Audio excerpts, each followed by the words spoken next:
We are united in diversity. We are very heterogeneous in our opinion. If we do not renew our partnerships with the rest of the world, Europe will not be relevant. We can make it if we are together as Europeans. And looking ahead to what is next.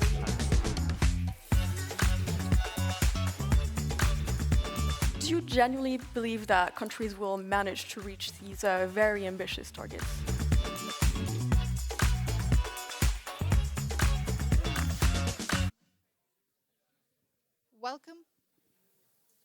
Welcome back to Politico's Tech and AI Summit. We hope you enjoyed your break and you got the chance to check out all the stands in our networking space. We're going to shortly begin our panel on cloud investments and competition. But first we'll hear a few opening words from our partner Google, specifically Thiébaut Meyer, who is the director of Google Cloud's Office for its Chief Information Security Officer. Thiébaut, welcome on the stage.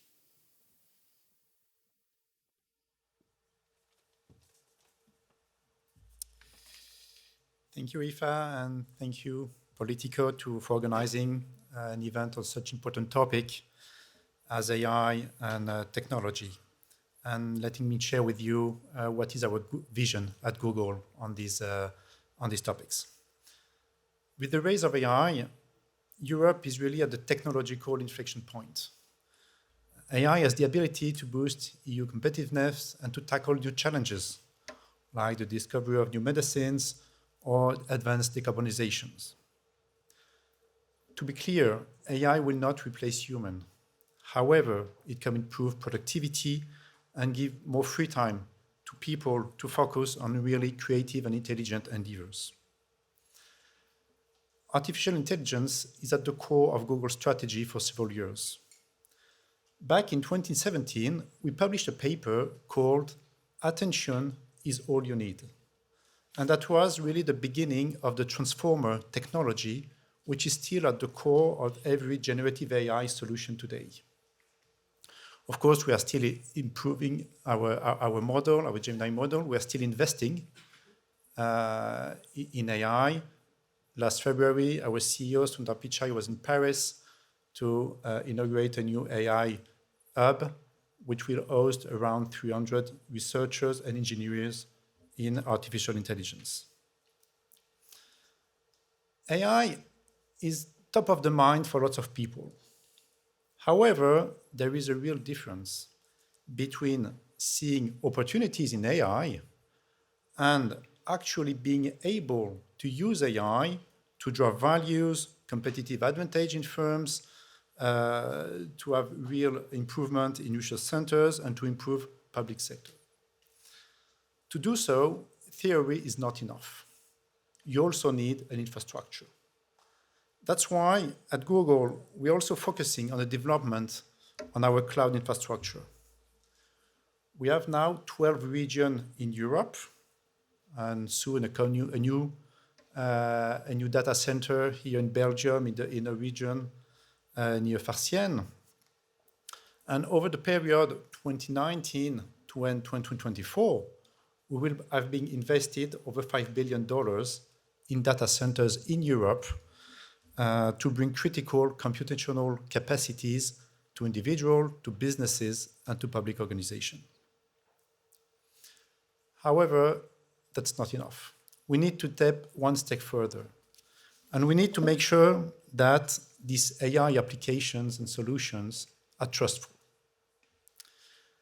First of all, we need to keep in mind that the overall cyber threat is evolving rapidly, and AI brings new challenges. First, AI will modify the threat landscape. Attacks will be faster, more sophisticated, more difficult to detect. With AI, you can gather intelligence, you can analyze vulnerabilities, you can propagate malware.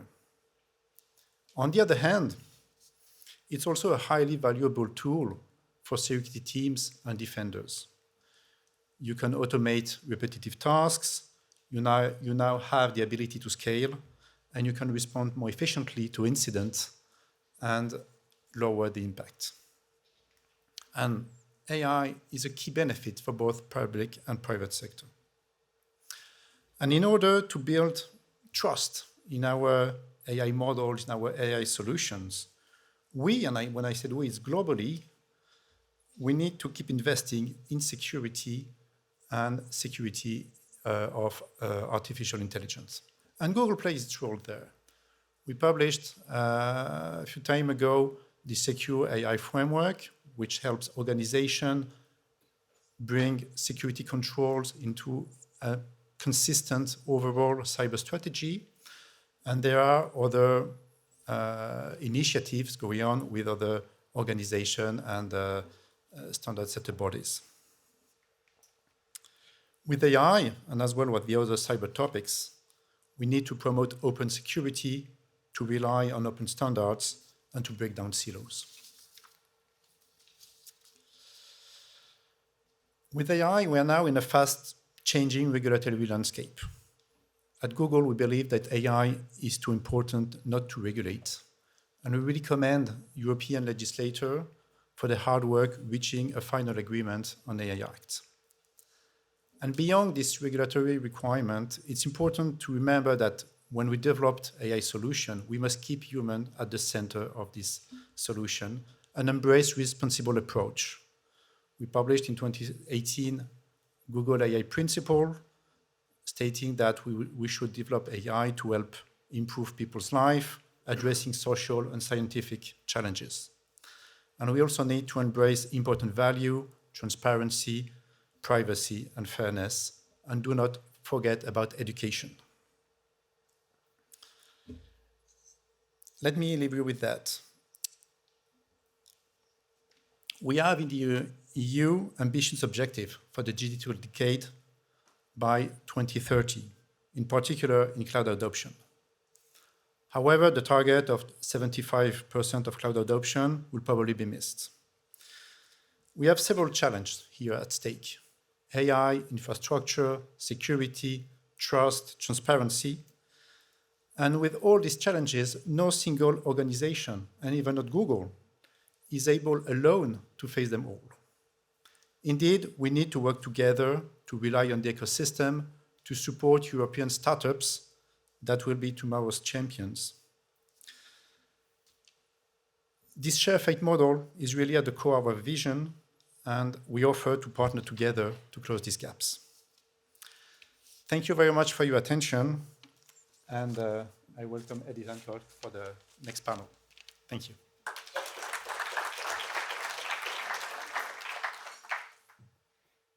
Thank you very much. And welcome. Hi. If you're tuning in now or joining us in the room for Politico's Tech and AI Summit, I'm Edith Hancock. I'm a competition reporter at Politico.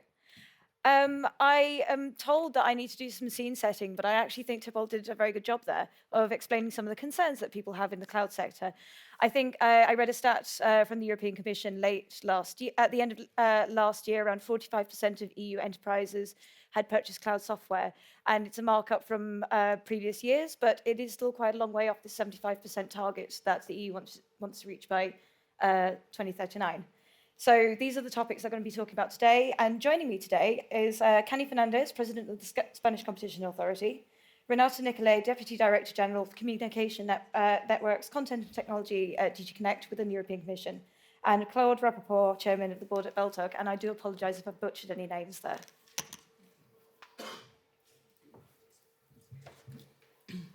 So I guess the first thing to talk about is where we want to go. I mentioned this target that we have of 75%.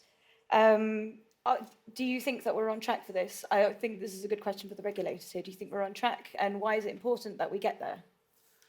Well, we're definitely not on track on many, unfortunately, of our targets that we set in our 2030 Digital Decade Policy Program. And I think this was also the key message that we had when we issued the first Digital Decade report last year. And that was also kind of repeated then in the 27 member states report that were accompanying it.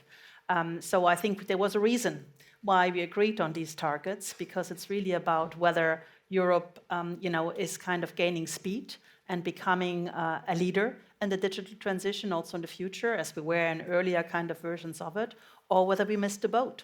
So it's clear that we need, in all the kind of areas of the Digital Decade policy program, including the kind of digitalization of business, of which the 75% target on cloud adaptation is part, we really need to make sure that we do whatever is possible to help everybody, the whole ecosystem, but also have the right regulatory framework in place to push that agenda. Mm-hmm. Yeah, I fully agree. And what we see, and that's where I think regulators can help, is a good assignation of the resources needed in order to reach those levels. I was very interested in the discussion on the infrastructure and the telecoms that was preceding this panel, because I fully agree. I mean, we need to, and this is the part of the public investment. Administrations and regulators have to allow for a very smooth deployment of the infrastructure that is still needed. I mean, it's true that we still need to invest more in 5G, and I come from a country that has traditionally been good in investing in telecoms infrastructure, but we need more. And also, it is also for the private sector to continue with investment. And for example, it is clear that the data centers, cloud infrastructure is something that has to be also deployed. But I think that with competition in the market, probably we will be able to reach the targets. And it is true that in this sector, we experience very high levels of concentration, which is a concern from a competition point of view. I wondered if you have a particular view from Spain as well, because I think the purchase of cloud software in Spain last year isn't necessarily as high as other parts of the European Union. I wondered if you could speak to maybe why you think there is that divide. Well, I think that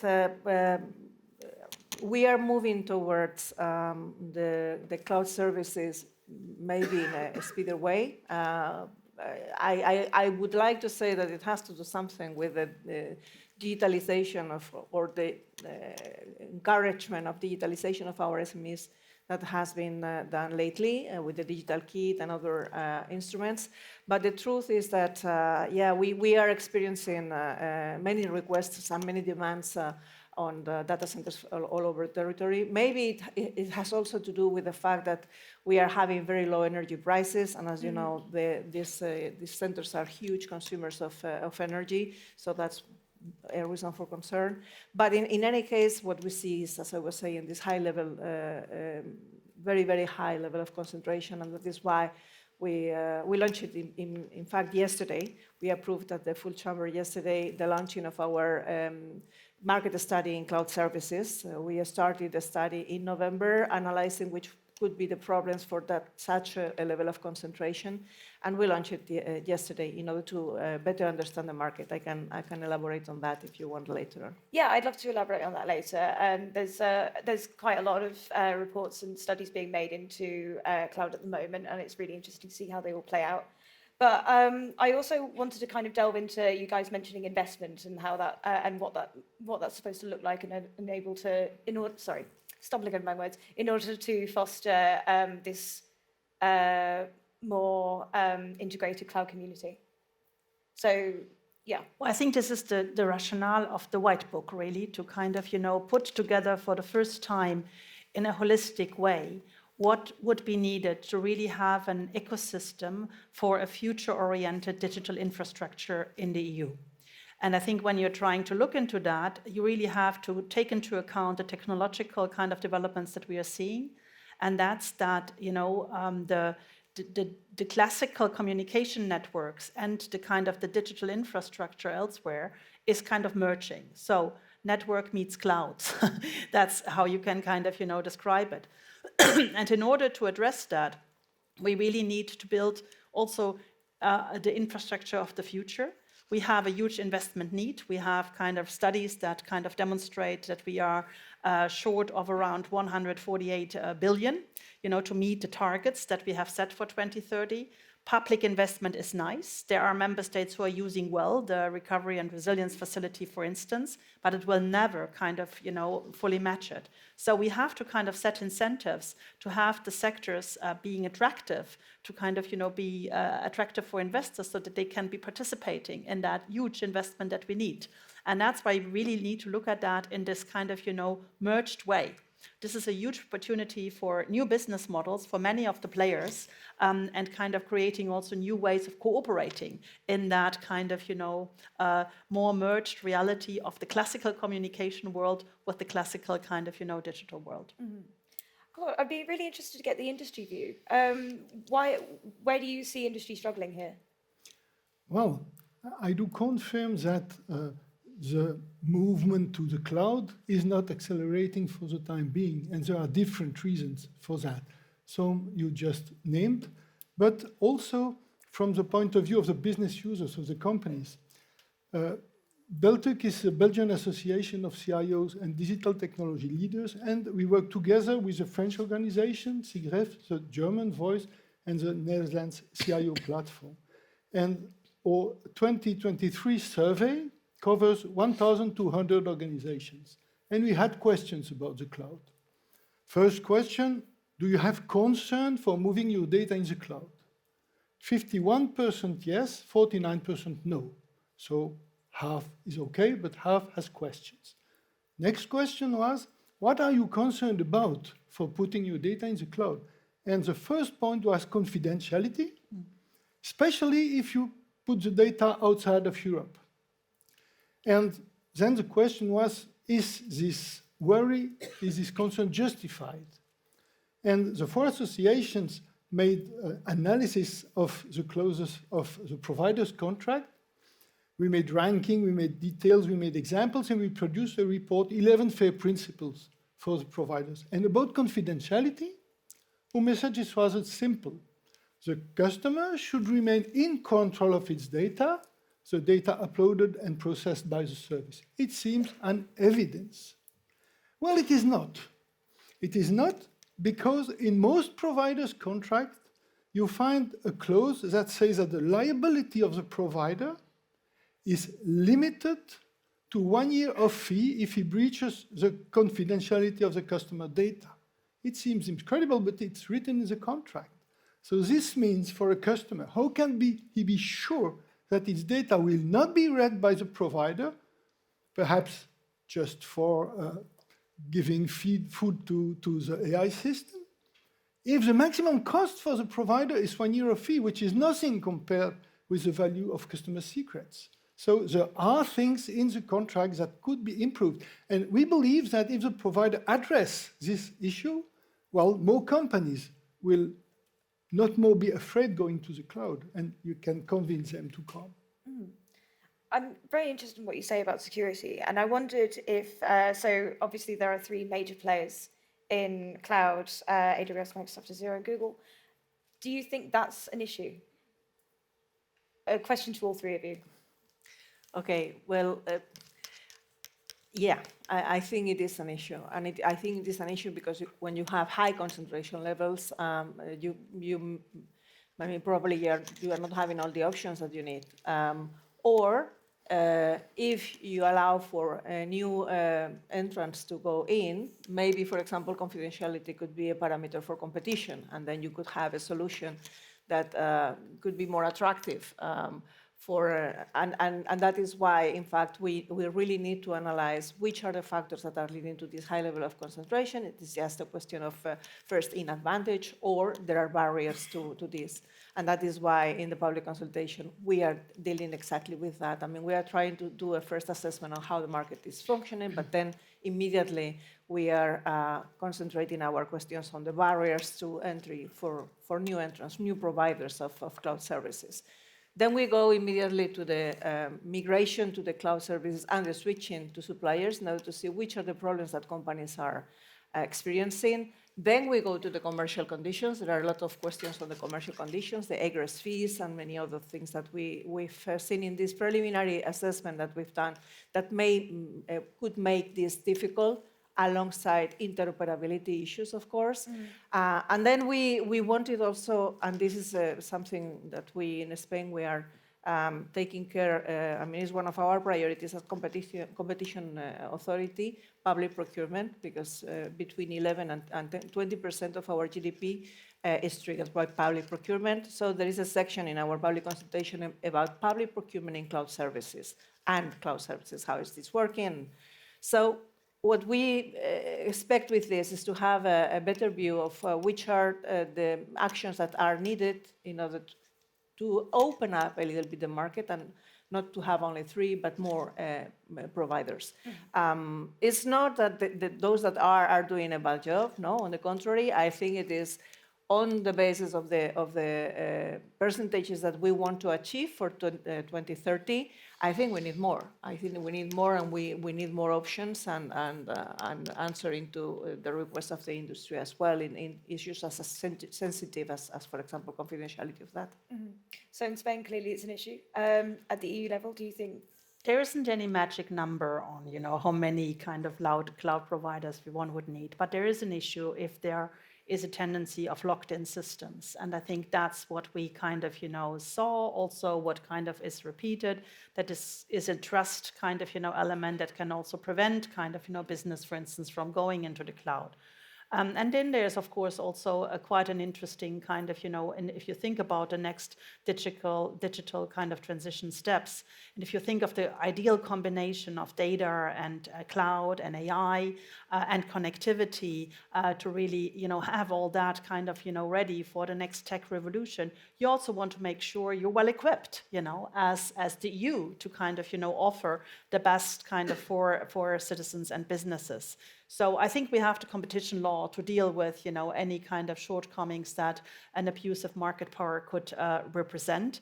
We also have the DMA now, but I think what we really tried to do with the Data Act was indeed to kind of, deal with this kind of, locked-in systems and open that up. And I think that's an important first tool that will hopefully, once it becomes real, open the space and accompanying that really with this ecosystem idea of investment in a broader European kind of network structure.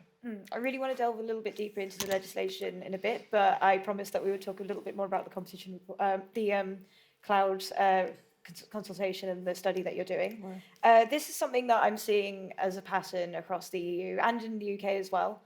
France also has a study. How do studies by national authorities feed into the work at the EU level?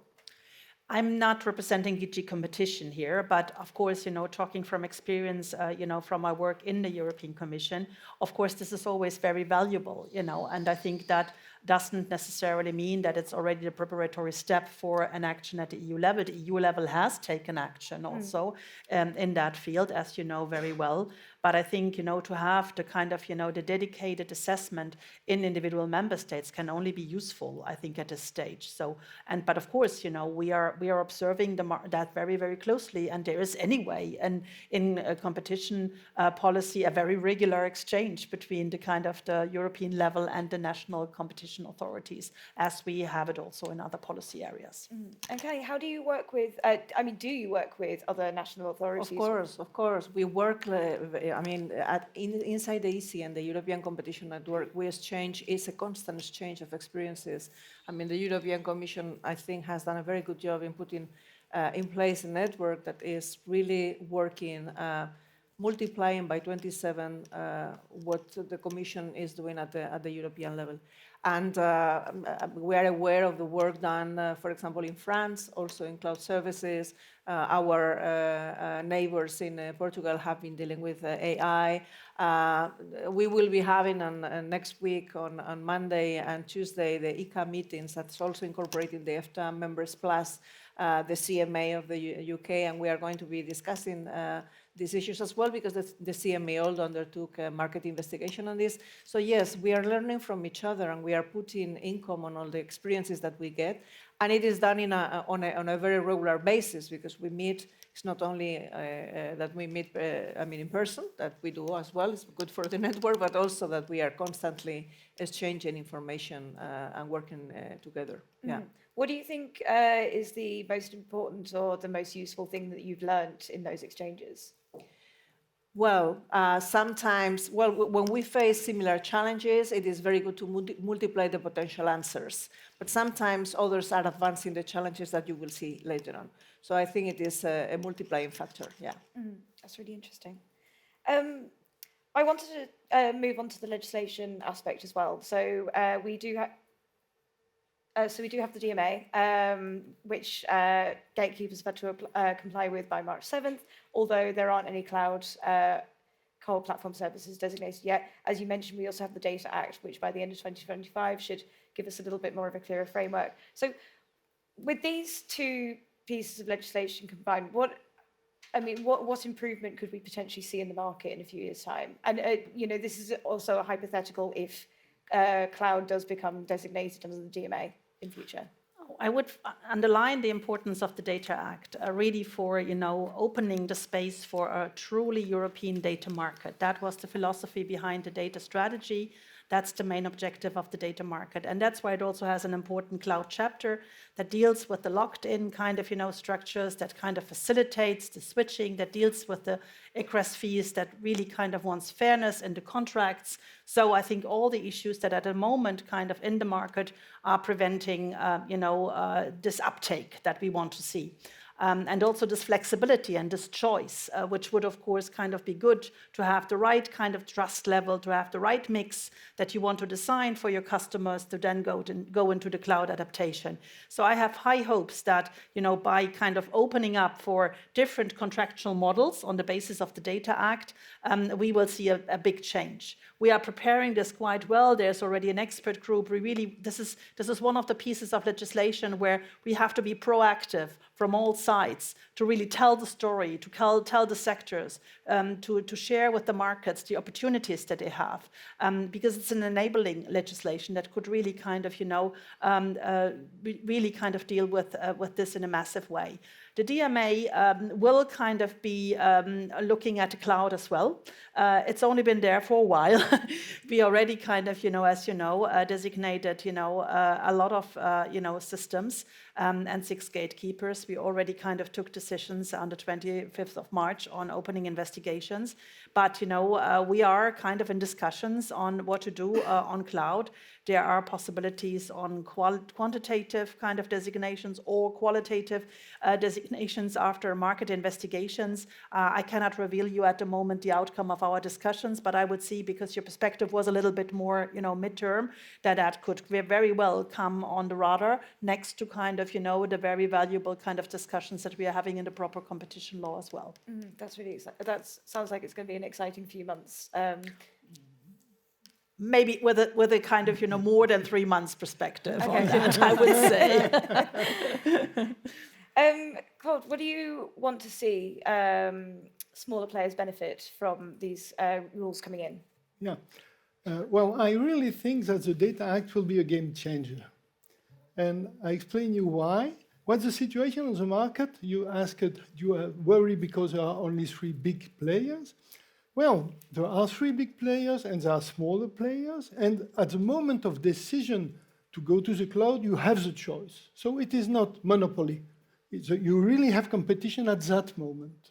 But once you have chosen one and you have migrated all your data in this environment, at that moment, you are really locked in. We made investigation and only 5% of the contract have a good switching and exit clause. This means that the company who moved to the cloud have no clue idea how they could get out, how much it could cost, and how long it can take. And this is exactly what the Data Act addresses on the cloud market.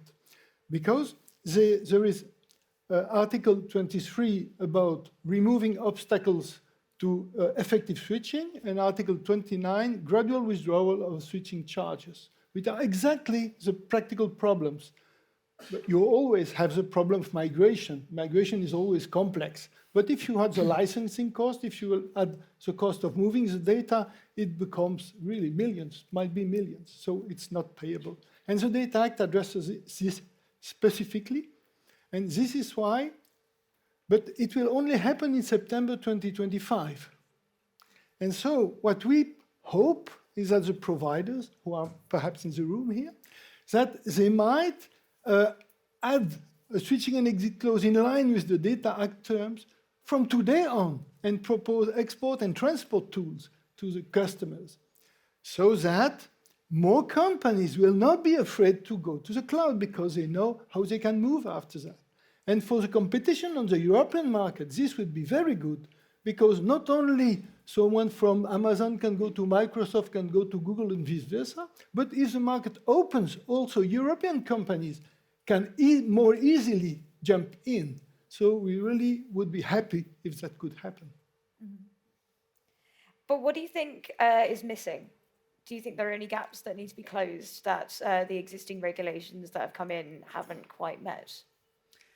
We have done so much legislation in these last couple of years, especially in the digital field, that I strongly believe it's a good moment to really try to do everything we can for those legislation that haven't yet entered into force, or for those legislation that are already in force, to really make this a showcase of effective implementation.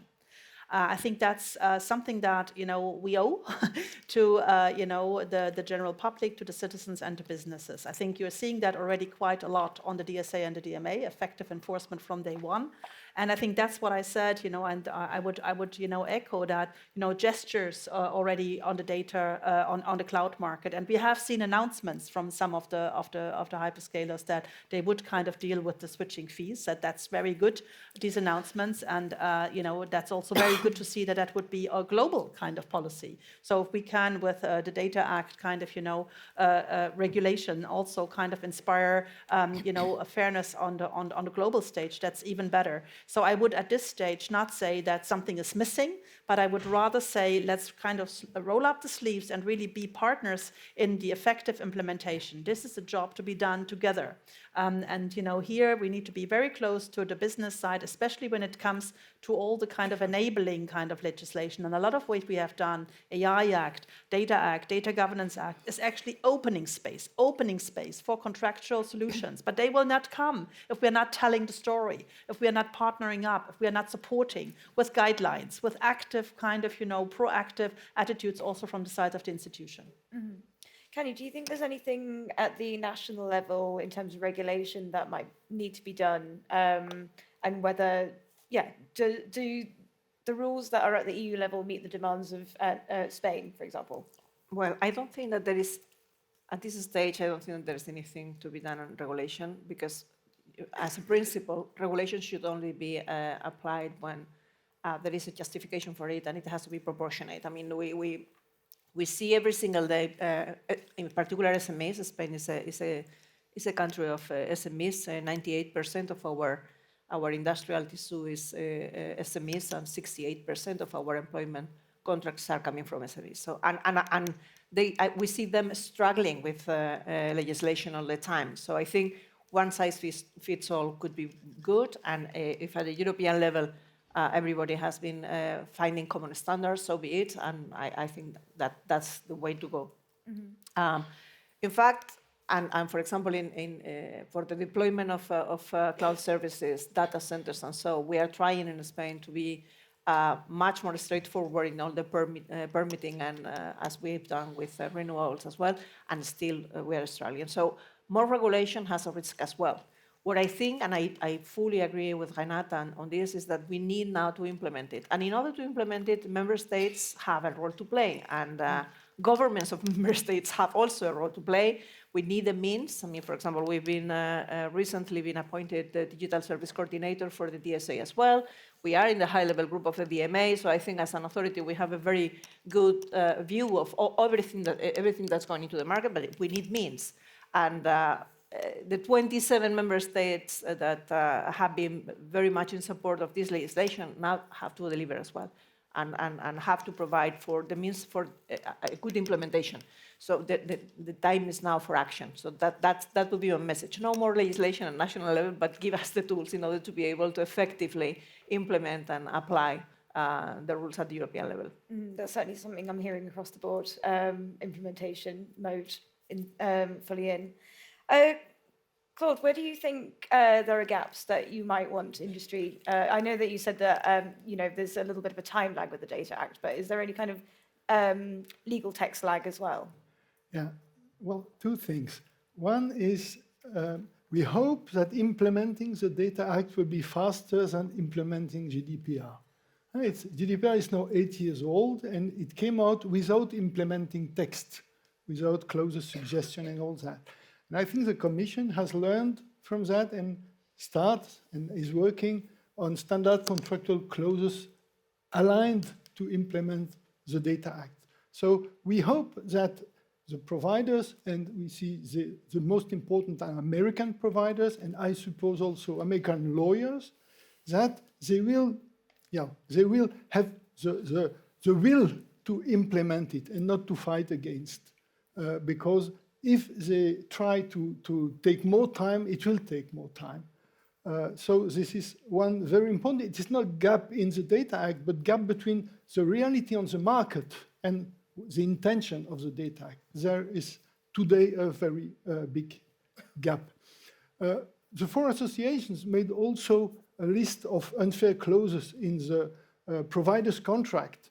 And we published a report called the 11 Fair Principles that the providers should respect. And well, this was published in June 2022, but it's exactly the same situation on the market. And Article 1 is the provider should comply with the regulations and the laws. It seems an evidence, it is not.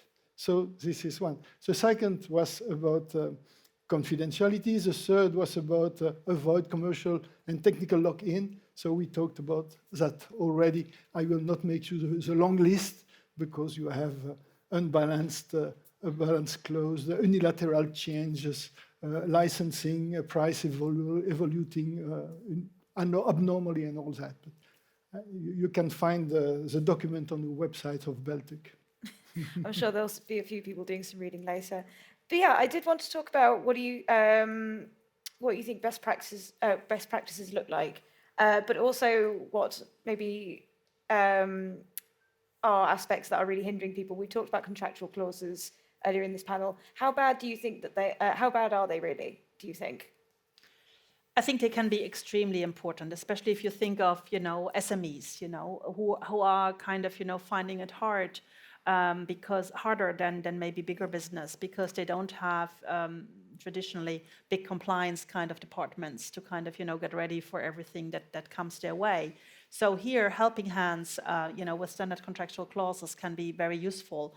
Also, something that might emerge going a little bit beyond the cloud aspect that might hopefully emerge out of the Data Act could also be sectoral kind of, initiatives. We are also building these data spaces, and, so the health data space has just been kind of finalized. So building on these data spaces, one could also think of, arrangements within the sector that could be useful to open, because this is also the other promise of the Data Act, to really open the potential for all that rich data that is there, to use it for innovation in Europe, which, if you think about especially the industrial data in the context of the Web 4.0, virtual worlds, Industry 4.0 will be very, very important. So I think, that's the kind of work that we need to do, to really work with the sectors, to really give, at this disposal of associations, of, SMEs, very concrete tools that they can use to kind of, define the fairer contracts of the future. Mm-hmm. I mean, it sounds like there's a lot of work to be done on this implementing side. So, yes. I mean, do you think it even merits having a standalone cloud regulator or some kind of body that is tasked with doing this? Certainly not. I would really not think that would be a useful kind of, development. I think we have, it's true that we have learned from the experience of the GDPR. I was personally involved in it, and I think big success in terms of inspiring the world, but slow take up on effective implementation. So I think that triggered, what we have seen in the DSA and the DMA, that actually it was the council to propose that it should be the commission to kind of lead on the implementation, especially for the big platforms. And that's what we are doing, and I think you're seeing the difference here. But it doesn't mean that for each and every kind of, aspect of the digital transition, you now need a specific regulator. I would really not think so. I think on cloud, we have come from self-regulatory approaches, which have not really kind of, taken off in the way that we wanted it. That's why we are looking at regulatory kind of, support.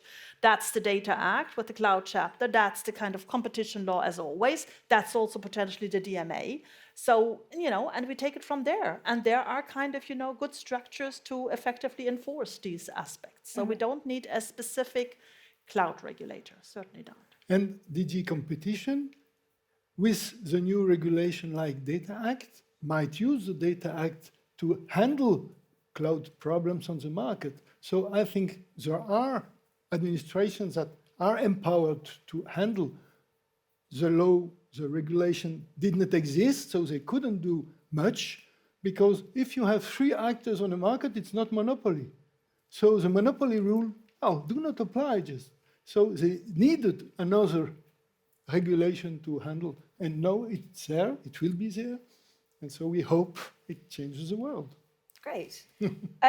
So just to sum up, I would love to get your takeaway points of what you think the EU needs to stay sharp on enforcing on this cloud sector to make the EU still an attractive place to invest in. Well, I think we are so far doing things right and trying to understand how this evolves, because we are at a very early stage on this, and that is why we really expect that we will have many answers to our study or to our public consultation, because what we are doing is trying to better understand the market in order to know if there is anything else to be done. But so far, I think we are, I would say that we are right on track. So I would say it's a mix of effective implementation of what we have. So really that the implementation can fulfill the promise, that's kind of on the protection side, DMA, kind of, to ensure fairness. And that's on the enabling side of the Data Act. And then I think, building on the white paper, which will, of course, trigger future regulation, because we will probably have to look at our regulatory framework in this area and see whether it's fit for purpose. But what is equally important is that in the white paper, there's embedded also this industrial policy approach to really have this kind of, ecosystem for the future digital infrastructure. And here, I think in terms of the merging of, communication and cloud, I think we really need to kind of be smart in Europe to use the potential of the IPCI cloud that we now have, of the joint undertaking we have on 5G, and build these kind of, merge these kind of efforts and be strategic in our investment so that we can really be a player in the future in that kind of, new edge computing area. Mm-hmm. Well, I would say that there is one point we not yet have talked about, is the emergence of EU champions. I don't think they can just come out like that, but I believe in movements that have already started, which is a mix of some existing cloud players and European companies together. Mm-hmm. I think this can be a trend that will help the market, that will open up the market, and that might address another worry, which might be very high sensitive data. So the subject of national sovereignty, it might answer a part of this one. So I believe in this kind of movement. And they are busy on the market, so they can really bring something more. Great. I think that's everything we wanted to cover today. So I just wanted to say thank you again to my esteemed panel, and thank you guys for listening as well. Thank you.